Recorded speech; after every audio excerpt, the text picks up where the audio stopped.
Here's a super easy way for you to get a glam look for fall. This look looks super intimidating, but when you see how you actually do it, it is actually so simple to do. This whole entire look took me about 15 minutes to do from start to finish, mostly because I was very precise with the lips, so that did take me a little bit longer. If you are new around here, my name is Michelle. I'm a pro makeup artist and I specialize in teaching you simple makeup tips and tricks that you can actually do and feel confident while doing your makeup as well. So if you have been feeling defeated by makeup tutorials, if you feel like you try to follow along but you just have no idea why it doesn't come out the way that it does, what I do is I break down how things work, why things work, how you should do it, and teach you simple tips and tricks that you can use to tweak for your specific face shape, skin needs. So if you are wanting the full details on this makeup look right here, I will have a pre-built palette down below that has all of the shades.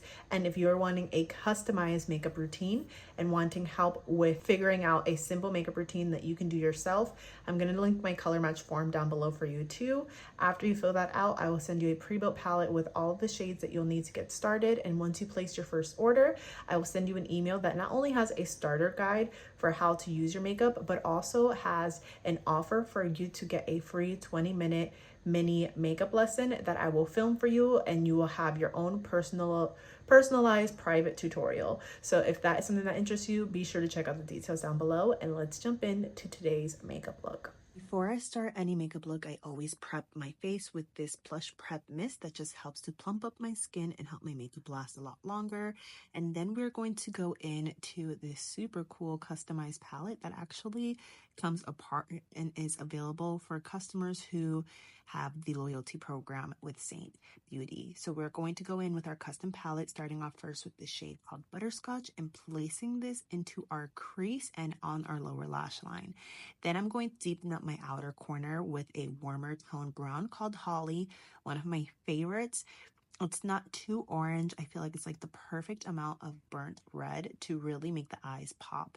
Then I'm going to deepen that up, but before I do that, I just take my mini brush cleaning tile to go ahead and blend out the edges to make sure that Butterscotch and Holly are blending in perfectly, and then going in to the smaller side of my brush to pick up a little bit of this limited edition shade called Spell and add this to my outer corner.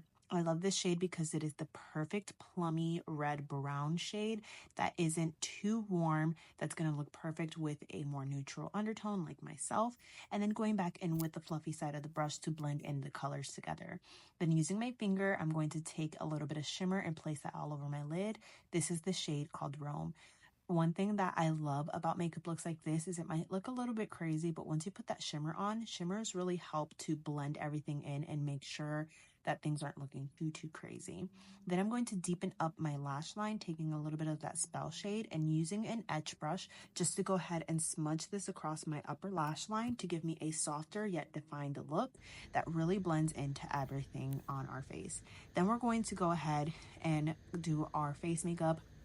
For this look, I did go ahead and add some color correction first underneath my eyes, and also use that same darker shade to go ahead and clean up my eyeshadow so that it looks a little bit more crisp and professionally done. Then I'm going to go into my contour shade, and I'm going to place this right on my cheekbone and making sure not to go past the pupil of my eye, and then putting some on my forehead as well, and then a little bit on my nose. You want to make sure that you are contouring according to your face shape to create the most balance and to create the most natural look. Then taking that same skin tone shade, and I'm going to use that to clean up my contour along my jawline and also to even out the rest of my skin. I'm mostly applying this like on the bearded area of your face, and then I'm taking a little bit of a brighter highlight shade to go ahead and brighten it underneath my eyes and the center of my forehead and down my nose.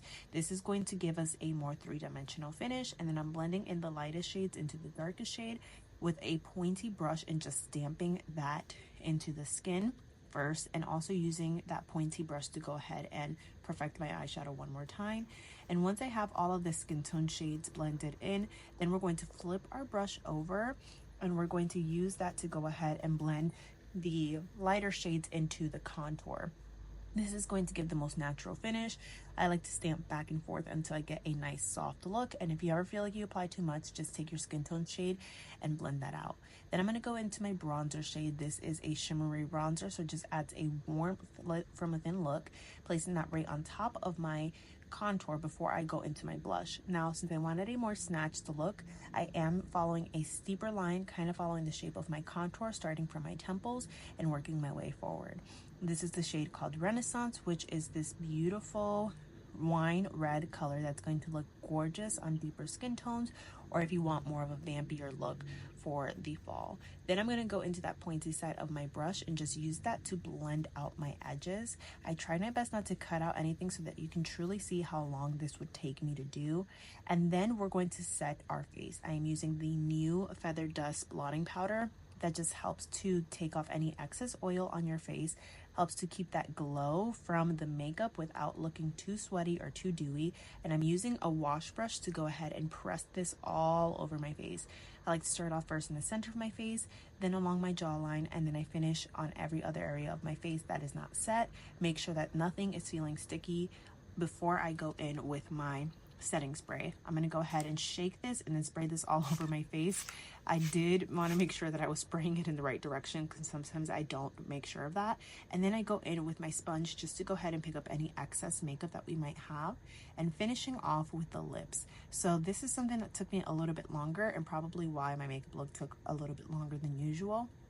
So what I'm doing is on the center of my lip, I'm kind of creating a circle shape, starting at my top cupid bow and just working my way around the lip, and this is going to give us a powderier finish. Then I'm going to make sure that I follow my natural lip line on the outer edges. That's going to give us the most natural effect and also give us a more lifted effect. Overfilling on the outer corners of your lips can make you look a little bit more like a clown, or make it look a little bit more aged, which isn't the look that we're going for. You really want to take your time whenever you're using any kind of red pigment on your lip products, because red pigments can tend to smudge really easily and just tend to show a lot more imperfections. So taking your time with this is going to really help you to get that perfected look. And you can see how precise I was. I also made sure that I sharpened my lip pencil really well before I went in and filled in my lips. And then I'm going to take that Renaissance shade and using my finger to apply this. I find that using your fingers is the best way to apply lip colors like this, because it's going to warm up with the warmth of your finger and help you to blend in your lip liner with your lip color so that it looks more natural.